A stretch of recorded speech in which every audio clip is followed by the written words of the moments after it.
everyone, thanks for tuning in to another episode of Esoteric Literacy.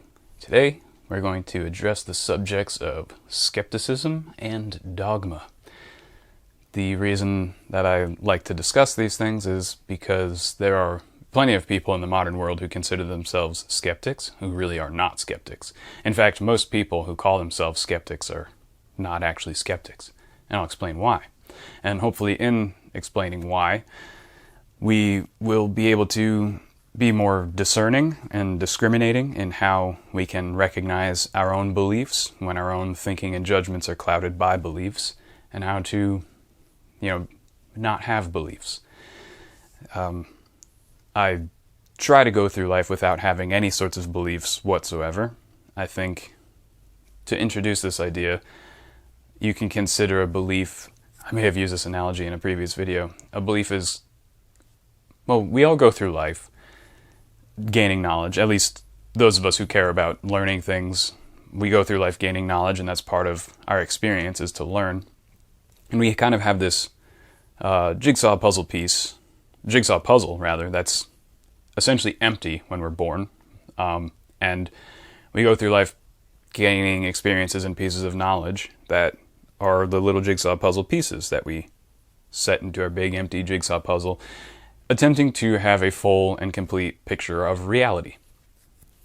Now, a true jigsaw puzzle piece is a truthful experience, a truthful piece of knowledge, a piece of wisdom, if you will, is an actual, accurate puzzle piece that can fit and belong in your jigsaw puzzle of awareness. A belief is a puzzle piece that you have created out of construction paper because you can't find the actual puzzle piece. And so you make a best guess as to what you think that missing puzzle piece is and put that fabricated and almost certainly inaccurate piece of the puzzle in your big jigsaw.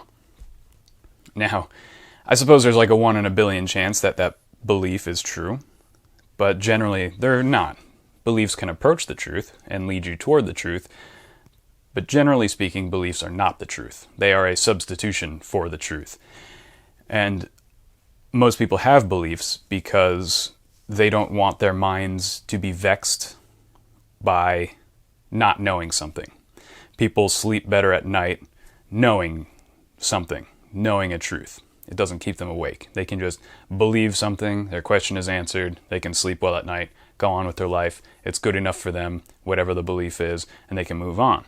But people who crave real knowledge, and those of us who have the decency and the courage to say, I don't know, we will have empty jigsaw pieces everywhere. We won't fabricate our own best guess jigsaw pieces. We will be okay with having empty spaces in the jigsaw puzzle because we think, I either know something or I don't know something. A belief is nothing more than an opinion. It's just a very refined opinion, and a lot of the times they're not even refined at all. They're just opinions held by large masses of people, therefore they seem true, because the more people who believe in something, the more likely it is, right? That's scientific consensus. That's the idea of a lot of things, just mass belief. If a lie is repeated enough times, it becomes the truth, right? That old saying. So it's my opinion that it's better to go through life just admitting to yourself that you don't know and being comfortable with that. You have to be able to sleep at night not knowing. You have to have a strength of character that allows you to rest and relax and be content and okay with not knowing things while still having that fire inside to learn. So it's a balance, because if you're completely okay without knowing things, then you might not learn anything, but that's fine. I'm not against that. There are plenty of people who go through life just totally content with their ignorance, and they also don't have beliefs, and they're kind of like, some people think they're a little ditzy and daydreamy and aloof, and but, those are fine people, and they live the life they want to live, so I have nothing against those who don't seek knowledge and are yet okay without knowledge. That's fine. But some people who seek knowledge and are okay without having knowledge, we have like a thirst, a fire for real truth, for real knowledge. we're okay when we don't find it, but that just spurs us on to change our tactics, change our research, change our experiences, and find that knowledge that we're missing. And it's like if that being okay without knowledge also acts as a fuel to attempt to gain more knowledge. And that's the kind of balance that I like to try to have in my life. And I think probably my viewers are also like this, which is probably why you watch my videos. So there are different personalities and things like that, but this video will be for people like that, who we are okay with ignorance, we're comfortable with it, or we're trying to be okay with it, but we still seek knowledge. One of the most important things a person like that can do is understand the nature of skepticism and dogma, because skepticism has been a huge thing in human history. It's especially over the last 600, 700 years in Western civilization and in Eastern civilization to a degree. But claiming to be a skeptic, claiming to be a free thinker, claiming to think for yourself, these are very important to modern people in the modern era. However, this comes with many, many pitfalls. It engenders hubris and arrogance and pride in one's own knowledge, which can unfortunately lead to people convincing themselves of falsehoods and untruths. So basically, the first thing to try and understand is, this is going to sound like it's way out of left field, but you need to know whether or not you belong to a cult. And I mean cult in the negative sense. Not in the philosophically negative sense, but in the morally negative sense. When people think of the word cult, they think of a bad thing. They think of brainwashed people. They think of all the other connotations that come along with cultists, members of cults.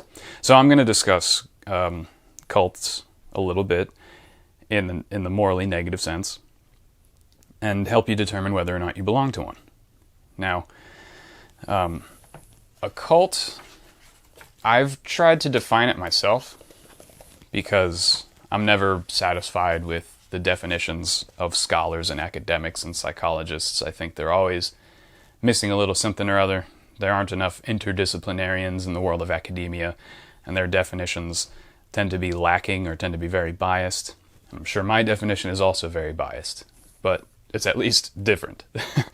So I've defined a cult as a group of people with a shared ideology who have the will and the power to reward acceptance of their ideology and to punish rejection of it.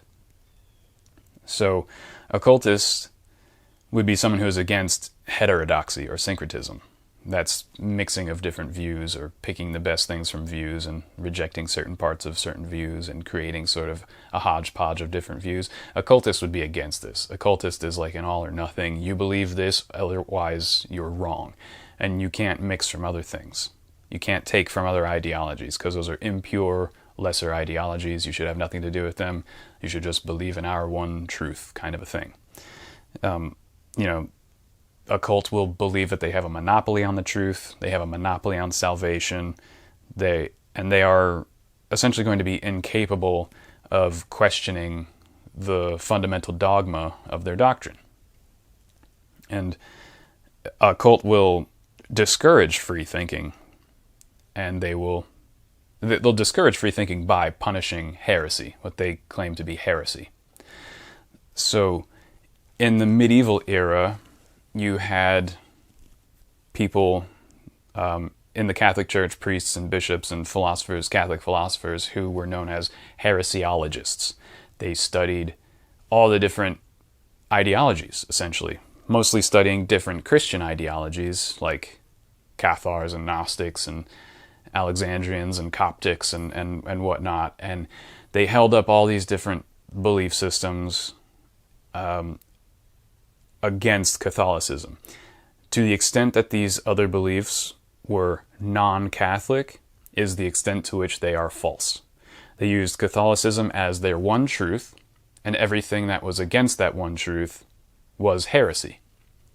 And so everything had to agree with Catholic logic and Catholic doctrine and Catholic dogma and Aristotelian scholasticism, because the Catholics used scholasticism as their form of logical proofs. So if they wanted to prove that something in the Bible really happened historically, they would use Aristotelian logic, aka scholasticism.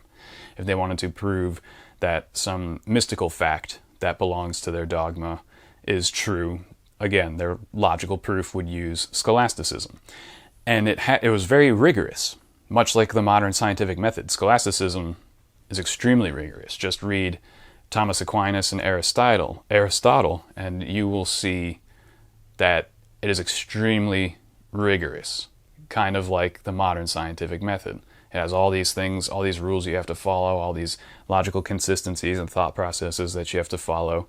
And medieval people considered scholasticism to be like an unassailable, axiomatic truth. It was their scientific method. If you used scholasticism to come to a conclusion, that conclusion was correct, according to the medieval mind. And because the Catholic Church adopted this, and the Catholic Church was essentially the government of the known world, scholasticism and legalism went hand in hand in the medieval era. So if you could prove something through scholasticism, that would influence the laws that would be written.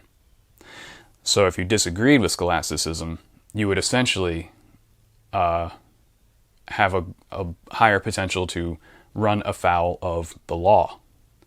You could potentially break the law if you didn't believe in scholasticism. If you had a different ideology from scholasticism, from the Catholic Church, you were much more likely to be breaking the law because the laws were based on this type of Catholic thinking. And that obviously came with a whole plethora of problems. If you wanted social status, economic and financial stability, sexual selection, political access, and so on, you had to agree with scholasticism. You had to think with the terms of scholasticism, with the methodology of scholasticism.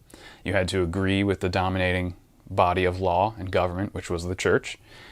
And your financial success, your social status, your sexual selection, your political access would be essentially ensured as long as you believed, thought, and acted in the way that scholasticism demanded you to.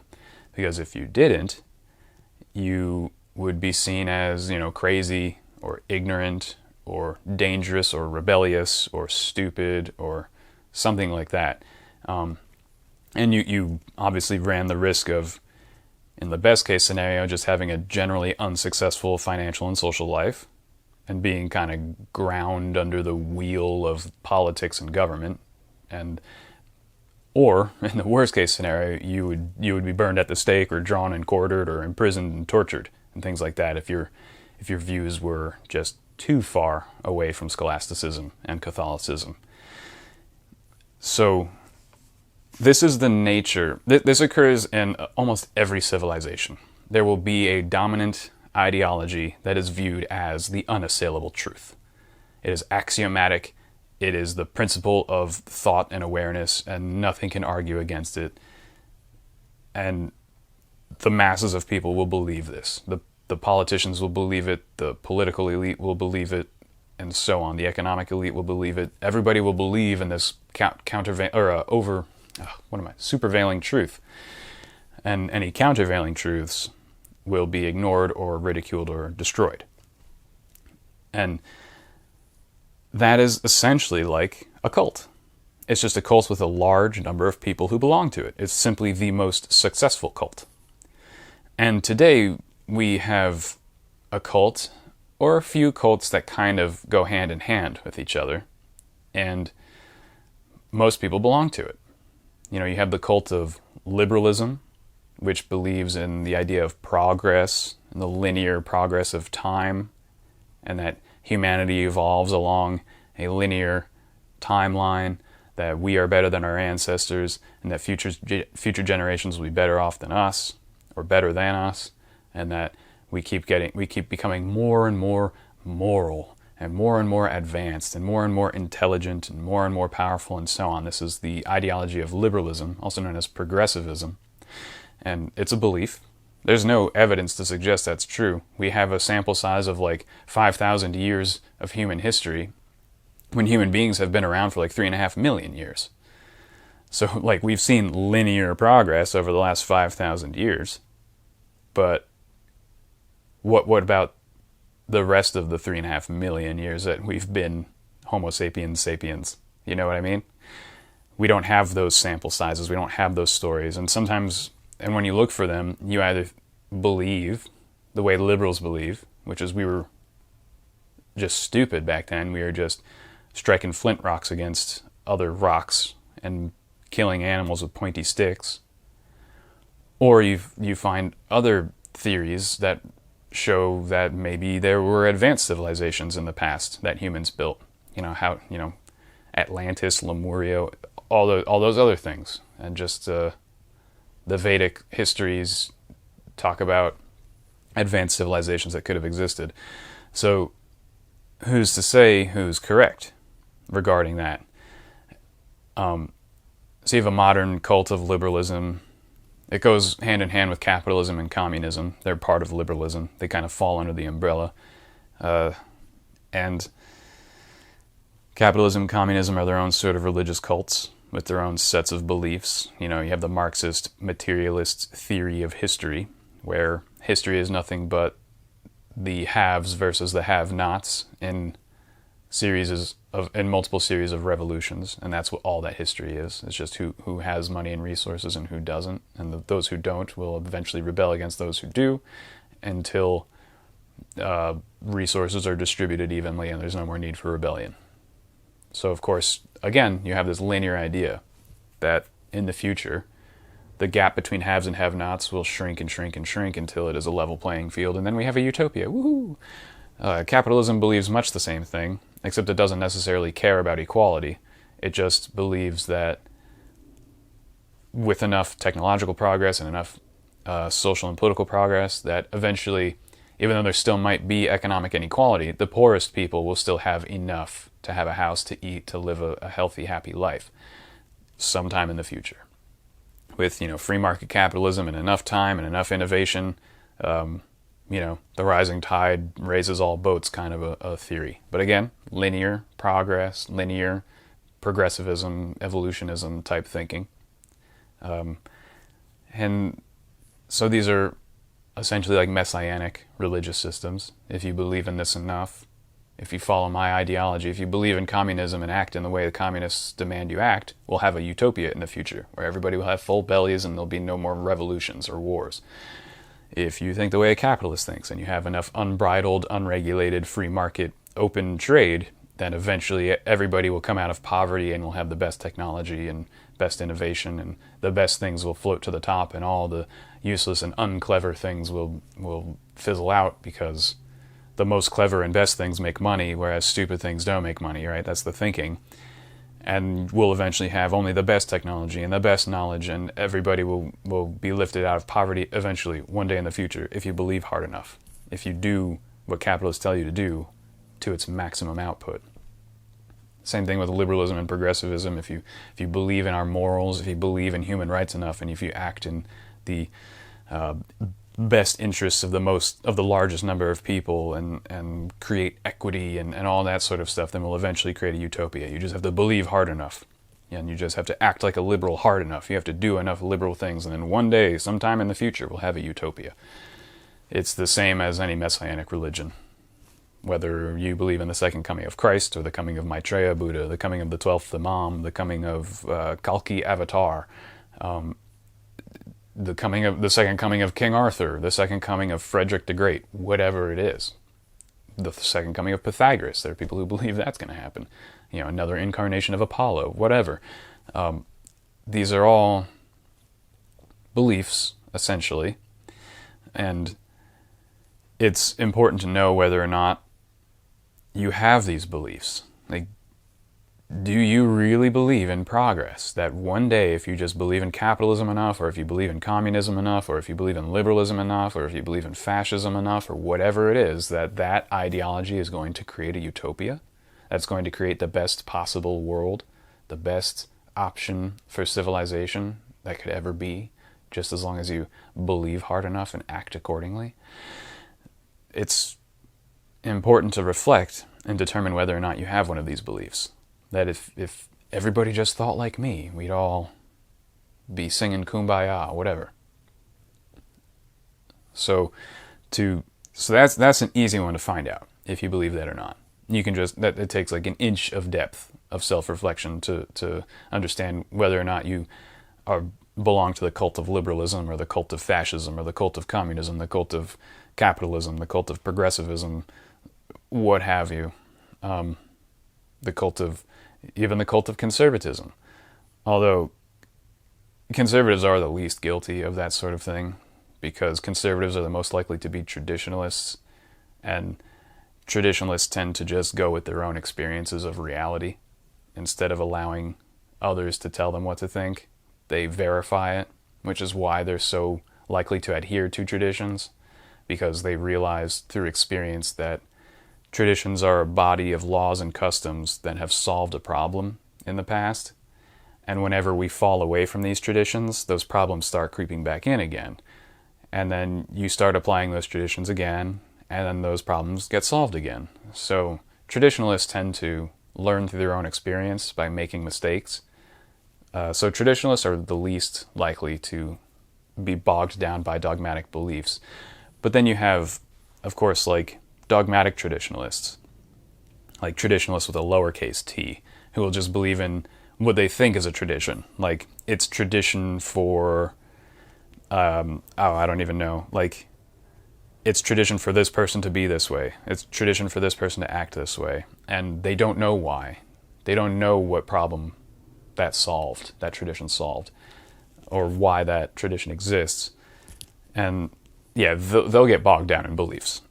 They'll believe, like, oh, if you just believe this tradition and keep everything the way it is, this is how you have a good society. And they're unwilling to experiment with new ideas or to verify what the tradition is by making a mistake with it, or by experimenting with the particular tradition. So I'm not excusing conservatives or traditionalists. I'm just saying they're the least likely to be bogged down by beliefs. They still can be. They're simply the least likely to be. And so that's kind of phase one, is recognizing whether or not you belong to any sort of cult, or any sort of beliefs, any sort of ideology. And in the modern world, there's one more. This is kind of the subject of the video. Are self-proclaimed skeptics.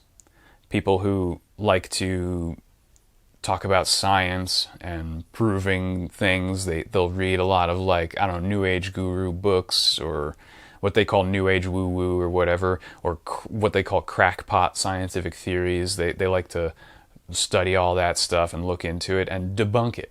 Their job, they feel it's like a calling that they have to debunk crackpots. And they call them crackpots, and they're very happy with that word. They love, like, belittling people the way heresiologists call people heretics. Today, scientists call people crackpots. And you see this all over YouTube, all over the internet. You have these people who are, like, fresh out of college with PhDs, or even older folks who have made careers off their scientific degrees and doctorates and master's degrees. And they consider themselves to be the ultimate authorities of the truth. They consider themselves to have been initiated into the great mysteries of reality, that they are the ones who know the truth of all that is, because they've learned the secret languages and secret signs. They call it mathematics. That mathematics is this unassailable universal language of truth, that it never lies and can never lie. And it's like the ancient mystery religions, you know. The people would enter one of the mystery religions, whether you lived in Egypt or Greece or Asia or any of the great civilizations of the past. The elites would enter into a mystery religion, claim to have knowledge over everybody else. They'd learn some secrets, make themselves appear powerful, and then they would become the political elite, because they could produce signs and wonders and mystify the whole, the ignorant masses, and just gain political power over them. Modern science is exactly the same thing. They say, like, oh, you have to go to college, you have to learn the language of science, you have to learn physics and math, and if you don't understand math, it's because you're a stupid crackpot, or you're just an idiot layman. And they use those terms, crackpot and layman, or the uneducated, and they have a strong disdain for the uneducated. Just look at any any of these so-called skeptics on YouTube, these debunkers and skeptics and all this spam you get on the science side of YouTube, all this just nonsense. And all these people like hold doctorates. Most of these people hold doctorates. They went through the system and they wholeheartedly believe that they are more intelligent and smarter than everybody else. And they love to talk about it. They love to talk about how they went to college, they got their degrees, like Freemasons moving up through the degrees. Oh, we got the secret knowledge. I understand mathematics and you don't. And in order to understand science, you have to understand mathematics. And in order to understand mathematics, you have to go to my advanced college classes, the ones that I went to. And if you're not part of my club, my mathematics scientific elite, then everything you say is false because you simply don't understand what I understand. And anything that is outside of what I understand is false because I've been initiated into the truth and you have not. So they are part of a cult. And they believe that, like, oh, well, all of our stuff is peer-reviewed and it's based on centuries of discovery and we stand on the shoulders of great scientists who came before us. Therefore, these theories are not theories, but they're actually laws and truths because we've verified them through repeated experiments over and over again and yada, yada, yada. And they say these things. But the thing is, the heresiologists of the Catholic Church said the same things for over, like, 1,400 years. They stood on the shoulders of giants like Aristotle and Clement of Alexandria and Origen and Anaxagoras and so on and so forth. These great logicians, these excellent thinkers, these coherent arguers, these people who had these great logical proofs that appeared to be unassailable. They were repeatable through using other systems of logic, coming to the same conclusions and things like that. It was the same thing. But it didn't mean that they were true. They believed it was true because that's what logic dictated. Modern science is the same thing. People believe it's true because their coherent inner logic dictates that it must be true because math doesn't lie. Numbers don't lie. But again, this goes to an earlier video of mine. Whether or not math works or whether or not it tells the truth is completely incumbent upon whether or not your perceptions are the truth. Does your nervous system work properly? Are your perceptions picking up correct information from the environment? How do you know? How do you know your five senses aren't just picking up illusions? When you pick up a percept from the environment, it stimulates your sense organs, your eyes, your ears, your nose, your tongue, your skin, your nerve endings, then take that perception, it gets translated into an electrical system, an electrical signal that moves through your nervous system into your brain. Your brain then retranslates that into another type of signal that your consciousness then perceives, and then you perceive your environment that way. So your environment gets translated into an electrical signal by various sense organs, then the electrical signal gets translated again by your brain, and then your consciousness, whatever your consciousness is, because there's no clear definition, scientists don't have a definition of consciousness, they've never explored it, your consciousness then picks up this double, even triple translated signal. So how do you know that that signal is accurate? That it's an accurate depiction of reality as it truly is, and not some sort of warping depiction or an inaccurate depiction, or perhaps it's like looking through a pinhole and you're only seeing a tiny, tiny, tiny, tiny part of reality, missing the rest of reality, and your perceptions are only just a tiny, tiny part. Because we know that we only perceive like, what is it, like less than 1% of the electromagnetic spectrum. We see it in terms of color and visible light. When there's everything infrared and ultraviolet, there's this whole range above and below human perception. Same thing with hearing. We can only hear down to about 20 hertz, up to about 20 kilohertz. But I mean, we have frequency ranges that go into the megahertz and way beyond, gigahertz and megahertz, and way below to absolute hundredths of a decimal of hertz that are extraordinarily low frequencies that we can't perceive. So when we created mathematics to help us come to an understanding of the reality, of the environment around us. Those mathematics were created by humans based on their perceptions of the world around them. This is one book, number one. Like, okay, we can understand things like that. That's pretty easy to grasp. But it's only true on the level that we agree that this is a book, that this is a physical object, that this is one physical object.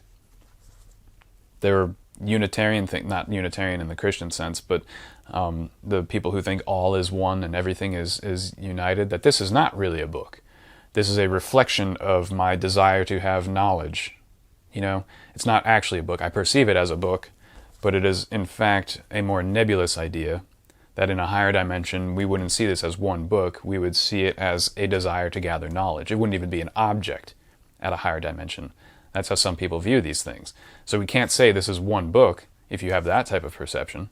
You could say that this book is just a reflection of the desire to gain a certain type of knowledge. And math wouldn't even enter into it. There wouldn't be one object. It wouldn't even be seen as an object. There are no objects in a higher dimension in that way of thinking. I'm not saying it's true. I'm just saying this is the way some people view reality. So math only works at a certain level of consciousness. So when scientists say math is an unassailable truth, that it is a universal language, that is only true to a particular type of human consciousness in a particular type of world at a particular period of time. With a different type of consciousness, perhaps in the past or in the future, and in a different type of world, mathematics might not be true. Your perceptions might be utterly different. You could, instead of seeing things as distinct and separate with hard boundaries, like I can sit on this couch, my body can be placed against these cushions, and I can be supported by them because everything is solid and distinct. Perhaps there's another world out there where everything is just masses of energy swirling around each other, but it still has its own civilization, its own people. Yeah, I'm just using my imagination here, but the point is, mathematics would mean nothing to a place, to a type of world or a type of consciousness that does not have distinct objects or boundaries or solidity to it. Math would essentially not apply. And this is what James Clerk Maxwell figured out when trying to develop hyperdimensional mathematics back in the 1840s. He realized mathematics just falls apart.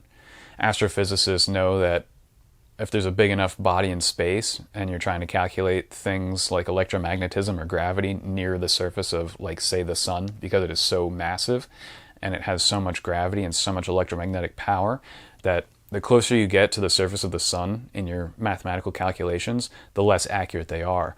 That you can't actually use Newtonian physics or Euclidean mathematics, what we just call mathematics, to calculate anything about the surface of the sun.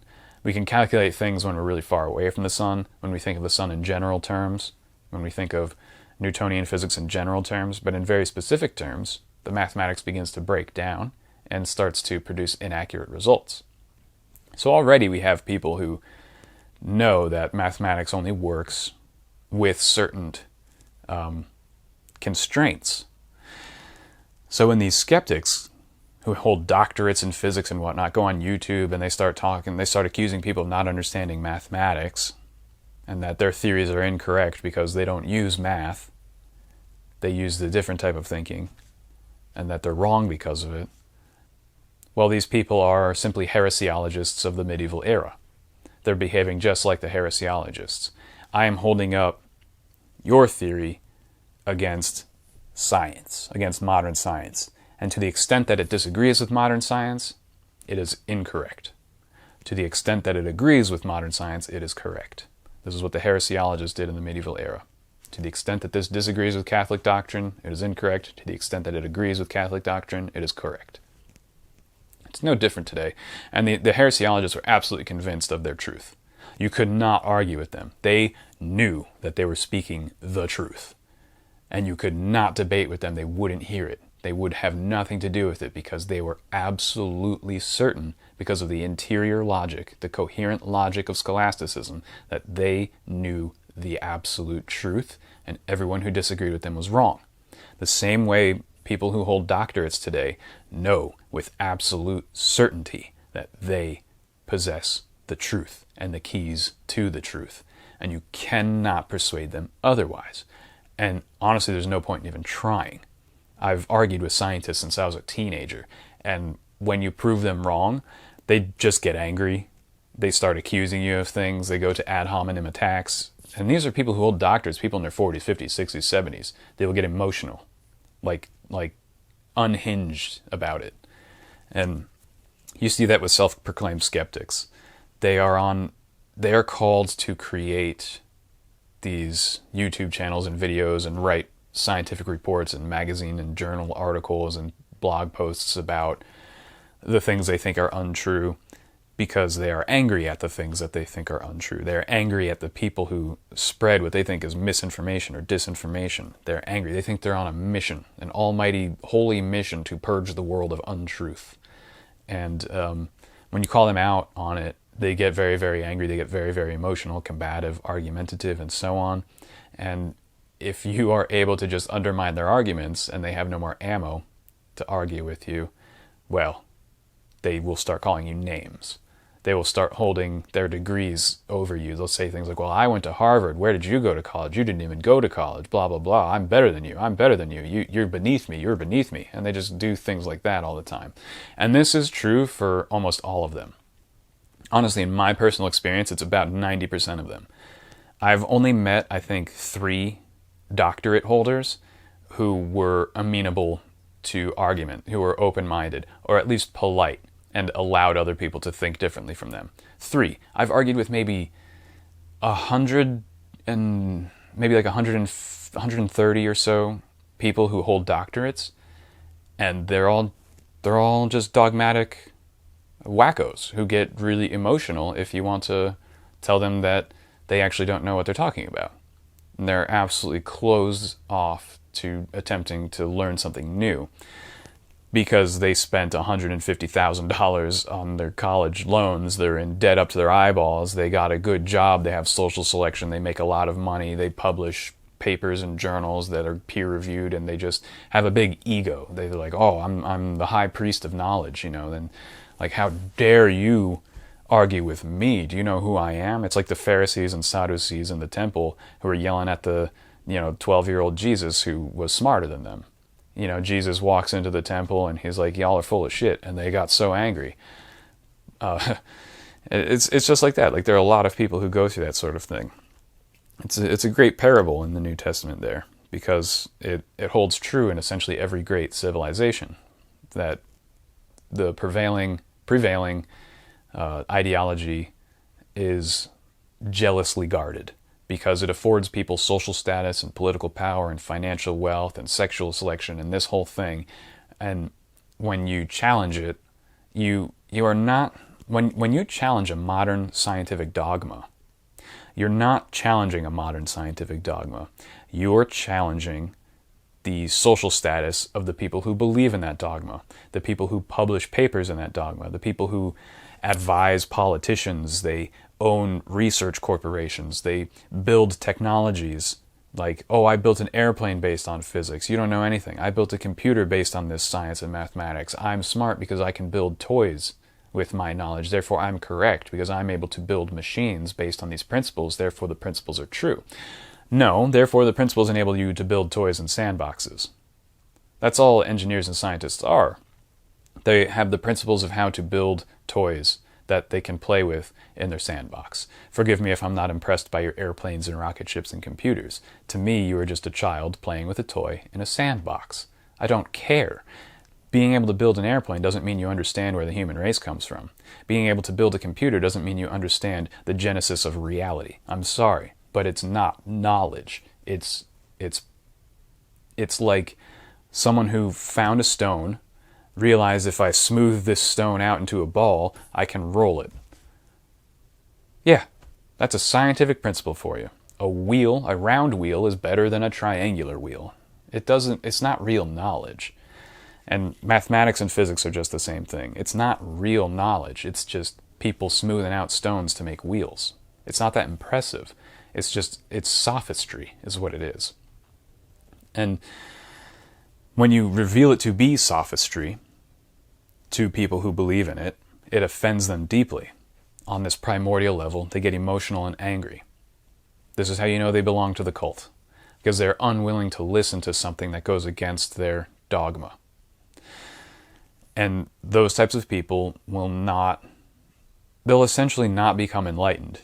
They've essentially stopped learning. They don't care about learning anything else because they got what they wanted. They got their social selection, they got a high-paying job, they got their political access, they get in with the elite, they brief congressmen on scientific issues, and they're the cream of the crop. They're the best humans in the world. They made it to the top. They have their doctorates, they have their Yale or Harvard degree or whatever. They're the best. They don't need to listen to anyone else, right? Because they made it. They're at the top. And it's their loss. It's not my loss that they don't want to learn anything new. That's their loss. So, skeptics who believe in science are not skeptics because they believe in science. A skeptic is someone who is also skeptical of modern science, but so few people are. Self-proclaimed skeptics and debunkers hold up everything to the dogmas of modern science. Again, to the extent it disagrees with modern science, it is false, according to self-proclaimed skeptics. A real skeptic would also be skeptical of the principles of modern science. They'd be skeptical of data. As Mark Twain said, there are lies, damned lies, and statistics. So data sets are lies. Data sets are seeing a thing from a certain angle. You can see the data from a different angle. You can do the same experiment, come to different data. This has always been a problem with scientific publications and peer review, is people repeating experiments and getting the same data, but interpreting the data differently. And I forget what it's called. It's the something fallacy. I think it was named after a person. But data is like a fourth or fifth dimensional object that if you look at it from a different angle, it looks like a completely different object. So data sets are not impartial. They seem impartial on a three-dimensional level. The numbers don't lie. But you can interpret data any way you want. You just change your perspective about it. You don't have to change the data. You just have to change your mind. And so that's a fallacy, and that's a constant struggle in peer-reviewed journals, is the peers don't agree with each other on how to perceive certain data sets, and then they argue. They accuse each other of fraud. Some people do actually commit fraud when doing scientific experiments, because the more exciting and extreme their findings are, the more likely it is to be published in a journal. And in order to get tenure as a professor at a university, you have to have published a certain number of publications. So you want to have the most exciting and interesting and extreme findings. Findings that are not extreme are dull. And because they're dull, they don't sell journals. Because they don't sell journals, they don't get published in journals. So therefore, someone who does real good, rigorous science, and is just coming up with a bunch of dull results, important results, very important, but not sexy, not exciting. They're just very heady, very logical, very dull. They won't get published because people are in it for money. And because they don't get published, they won't get tenure. They don't get tenure. They don't have job security. They don't have financial security. They don't have social status. They don't have sexual selection, and so on. So, unfortunately, this encourages scientists to fudge data, to lie about experiments, to misrepresent experiments, to straight up lie, to omit results that they don't like, to include results that they do like, and package that in a report, give that to the peer review, and it will excite them, it will sell papers, it will sell journals, everybody makes money, so on and so forth. This is what heresiologists did. This is what bishops did in the medieval era in the Catholic Church. Is the crazier something was, the more likely it was to become a papal bull, the more likely it was to become local doctrine of a bishopric or so on, and the more likely that priest would be elevated to the position of a bishop, or the bishop would be elevated to a position of a cardinal because they discovered some great mystical fact about Christianity, or they uprooted some great heresy out of their community or something like that, and they would exaggerate and make extreme claims about all of it. So modern scientists behave the same way that medieval priests and bishops behaved for their own social status. And it's important not to get swept up in this. And it's weird, but over the last 3 years, I mean, it's not that weird when you think of the events of the last 3 years, but there's just so much science spam on the internet, on YouTube, and all this stuff. All these scientists and doctorate holders trying to outsmart or debunk who they call crackpots. And they use the term crackpot, and it's so derogatory and so rude, the way that that medieval priests would use the word heretic. And it's so mean-spirited, and they think they're doing such a great thing. They're like, oh, I'm pointing out all these crackpots. But the thing is, you know who else was considered a crackpot? The guy who invented ultrasound back in like the 19 teens. I forget his name, but like the American government entered into his house, smashed all of his equipment in front of him, and then threw the guy in jail. And then he died in jail because he was just so sad and stressed. The same thing happened to Wilhelm Reich like 50, 60 years later. But anyway, that guy, I forget his name. It started with an L. His last name began with an L, I believe. But he had all these like, glass tubes full of like the noble gases like argon and neon and stuff, charged them with electricity, and he could like, then you just hold that electrical charge thing to parts of your body, and it would like dissolve tumors, dissolve blood clots and things like that. He also did it with sound, and everybody called him a crackpot. All the scientists of the day called him a crackpot and a jackass, and the American government came down on him for like illegal medical diagnoses and things like that. And now we use his technology every single day to look at fetuses, to dissolve kidney stones, to dissolve blood clots. We use this guy's technology. This guy was harassed. He was essentially murdered by the American government for his discoveries. And we realized a few decades later, oh, this guy actually told the truth. This guy actually had advanced technology that was very helpful, and his scientific principles were actually accurate. But he was labeled a crackpot in his day because his theories were non-mathematical, and they did not subscribe to the modern scientific dogma. He wrote a couple books about how he came to his knowledge, and he came to it through intuition and imagination. And this is why people ridiculed him, because he criticized, was it Brown or Harvard? I can't remember, but he was publishing in newspapers editorials criticizing academia, and so he made an enemy of academia, which is probably a silly thing for him to do. He was a bit hot-headed in that regard, and it backfired on him because the intelligence agencies came after him. But he used imagination and intuition to come to his medical principles that wound up being accurate and true and helpful and useful, and we use them every single day in hospitals now. It's just common technology. You can get an ultrasound machine on eBay for like $45. That's how common it is. And he was a heretic, essentially, according to the mainstream of the time. And now you have the same things happening today. You have lots of people on YouTube who are sharing their scientific theories and discoveries and their opinions and their views, and they're just being attacked on all sides by people who hold doctorates, people who went to school, people who went to an Ivy League college, or just have a doctorate in physics or mathematics or chemistry or something, and they just want to scream at these people, call them crackpots, for believing differently. And the thing is, it's like, you don't have to attack a lie so vehemently. If a lie is a lie, then it will not function properly. The principles won't function properly, and eventually people will stop studying it and using those principles because they won't work. So if the lie is really a lie, if people like Theoria Apophasis, a popular YouTube channel, if he's truly lying, if he's truly just making things up because he's some arcane Neoplatonist who's obviously incorrect because we have proven Neoplatonism is incorrect, then wouldn't we just ignore him because his principles won't work? But the thing is we have garage physicists who apply his principles, and they have been working. But he's attacked on all sides by people who hold doctorates because he's a Neoplatonist. And modern scientists despise ancient thinking. They think in liberal terms, in evolutionary progressive terms, that we are better than the past. If you take anything from the past, you're wrong. You can only use new discoveries. The newest discoveries are the most correct. That's their belief.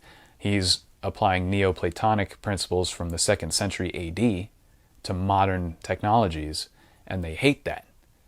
They consider him a heretic, and people call him a crackpot. They're not going to use the word heretic because they want to pretend that they're not heresiologists. They're debunkers. They're skeptics. They change the language. But really they are nothing more than heresiologists calling these people heretics. But they'll just change the language. They call themselves debunkers or skeptics, and they are calling out crackpots. And it's for our benefit. They're saving us from being misled and misguided by crackpots. They are the benevolent shepherds, leading the flock to the light. The same way priests believe they are leading their flock to the light, protecting them from heresy. And it's just best to not be involved in that game. This brings me to the next point, probably the last point, of the dialectic. Now, the dialectic was exposed by George Friedrich von Hegel. He was a late 18th, early 19th century Central European philosopher. Legend says after the death of Adam Weishaupt, Hegel became the Grand Master of the Bavarian Illuminati. Whether that's true or not beats me. It's probably true, because you can see his thinking appearing in all the political elite thinking. He at least influenced the political elite. So he may as well have been the Grand Master of the Illuminati, whether it's true or not. He essentially acted as such. And he exposed the idea of the dialectic. People call it the Hegelian Dialectic, but the dialectic has been around for thousands of years. He simply wrote about it and exposed it and systematized it into a political system, or into a activity for people to gain power over the masses of people. And the dialectic is essentially, you have a thesis, you have an antithesis, antithesis, the opposite of the thesis, and those two are added together, put into conflict with each other, or mixed together, and you get a synthesis. But the synthesis is your ace up the sleeve that you keep secret for a little while. You create a thesis, you create an antithesis as a puppet master of a society. You get this group of people to believe in this thing, and you get another group of people to believe in an opposite thing. And they will both be diametrically opposed to each other, both these ideologies. And these ideologies will naturally conflict with each other, because the one group believes that they have the truth, the other group believes that they have the truth. And they think the other is the opposite of theirs. So like you have communism and capitalism. People think these are opposites. They're not. You have liberalism and fascism. You have Democritus versus Socrates. You have Advaita versus the Buddhists, and this sort of thing. And those who can't see the dialectic get swept up in it. They'll pick a side. They'll believe, their side is correct, the other side is wrong. And they will create a conflict, an ideological conflict, sometimes even military conflict if it bubbles up enough.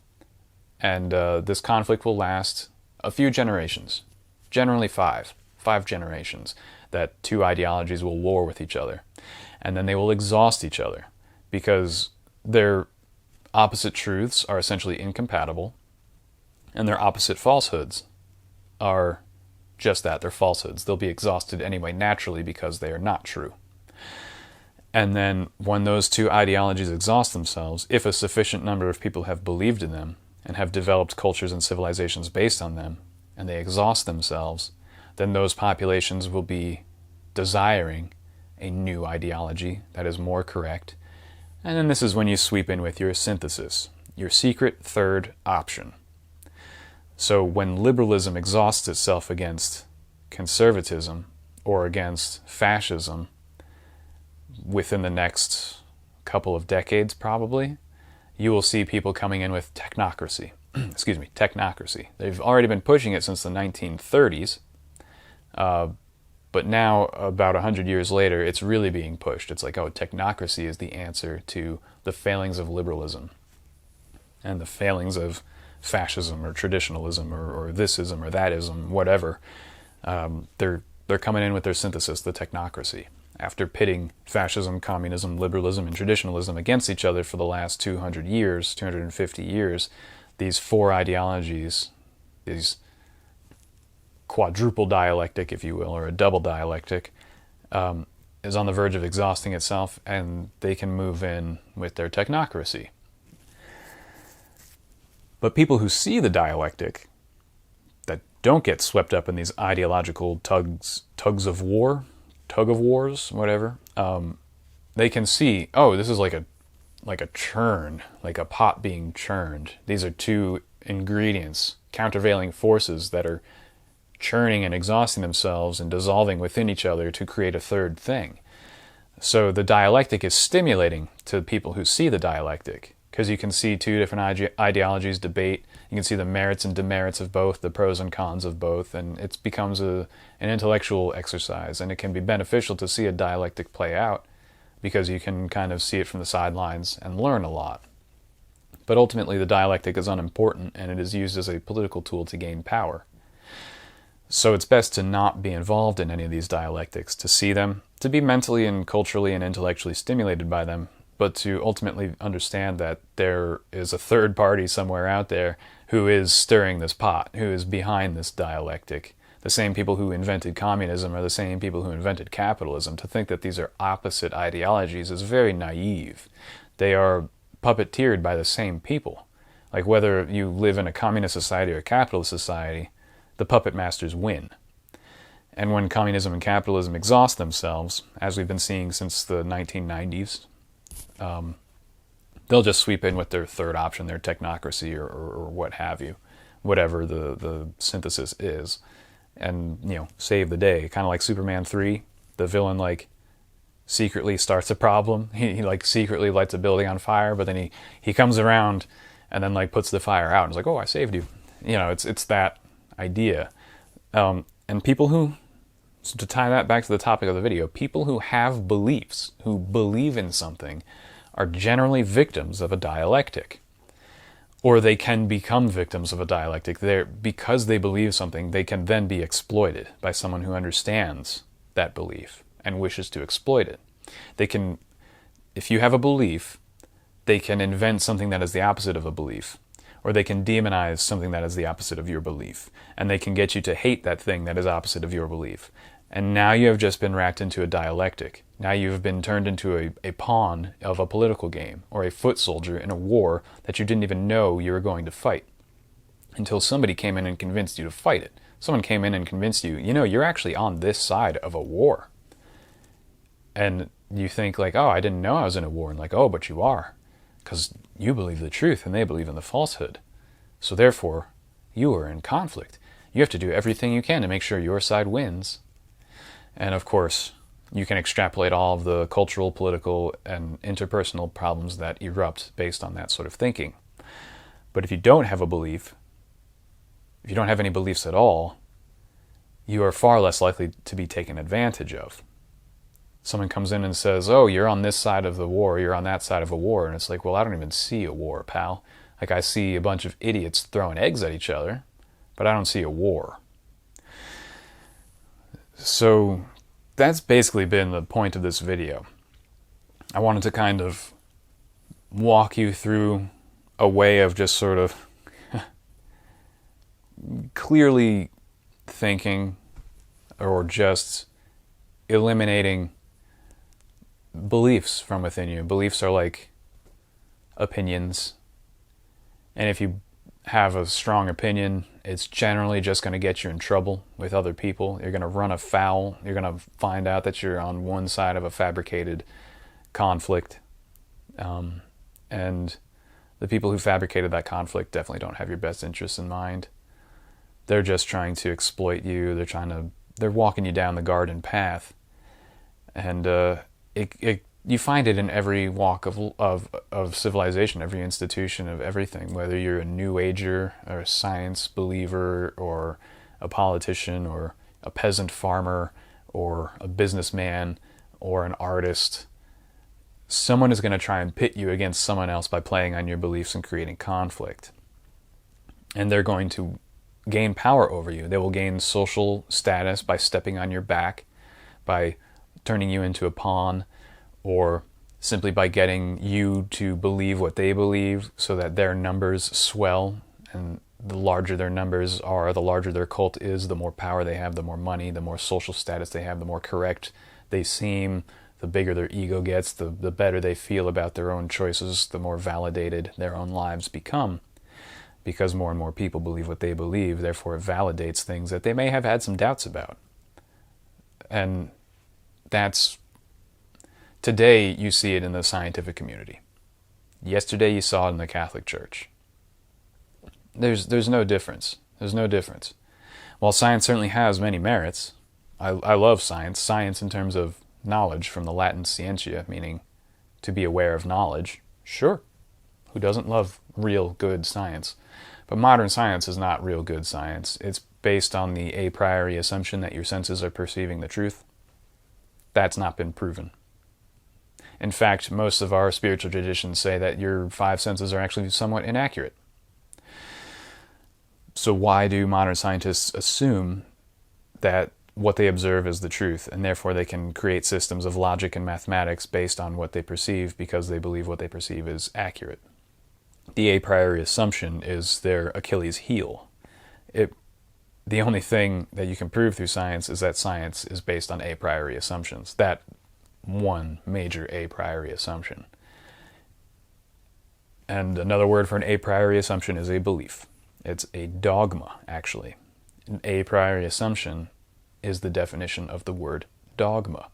So science has its own dogma, as much as they like to pretend they don't. The same way the Catholic Church pretended it didn't have dogma.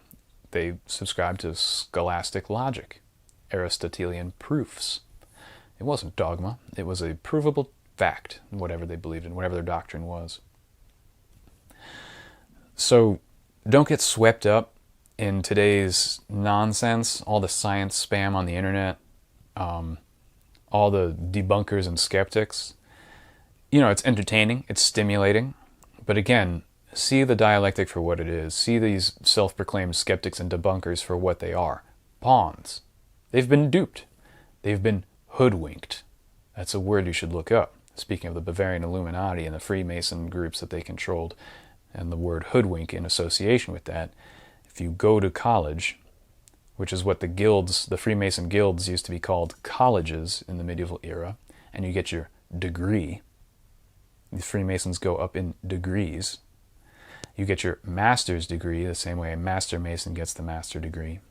Or you get your doctorate degree in that you are indoctrinated. This language is not coincidental. So I urge you to just be aware of your own ideologies, your own views, where these come from. Are your thoughts really your own? Are your opinions really your own? Or did someone give you those thoughts and opinions? Did someone plant them in your mind, in your soul? Are they really your own independent, free will generated thoughts and beliefs and opinions and views and ideologies? Or did somebody else put them there for you? This just takes reflection on your part. I can't tell you whether or not what you believe is the truth or not. I'm not here to tell you what is truth and what is false. I'm simply trying to help you to come to those conclusions on your own. So that's all I wanted to say. I'm just trying to arm you with psychological tools to help you navigate the confusing reality and the strange and oppressive, at least culturally oppressive times we live in. Just because you got a full belly and money doesn't mean you're not being oppressed. And you're being spiritually oppressed. So just try to liberate your mind from all the noise that's around you, all the nonsense, all the falsehood, all the people trying to persuade you to join their group, their cult, their ideology, to swell their ranks so that they can feel validated for their beliefs and their choices. It's a lot of ego, a lot of animalistic urges to have control over people, to belong to a group, to belong to a herd, to belong to the largest number of believers for validation and verification. And just don't get swept up in any of it, because it's being weaponized. It's being used to further enslave everybody on the planet. And as long as you think clearly, perceive the dialectic for what it is, be an actual skeptic, meaning skeptical of everything, including modern science, and including whatever traditions you've been brought up in that you haven't examined yet. Be skeptical of all of it. be fine without knowing the truth, without having knowledge. Be okay with an empty jigsaw puzzle. Don't fabricate your own jigsaw puzzle pieces. Just learn how to be comfortable without having all the answers. But allow that to guide you and to fuel your thirst for knowledge to maybe get those answers if possible. So keep searching for truth, but don't be depressed when you don't find the truth. You got to be okay with it. And when you have this sort of equanimity, this serenity within you, you are far less likely to be duped, to be hoodwinked, to be fooled, to be taken advantage of.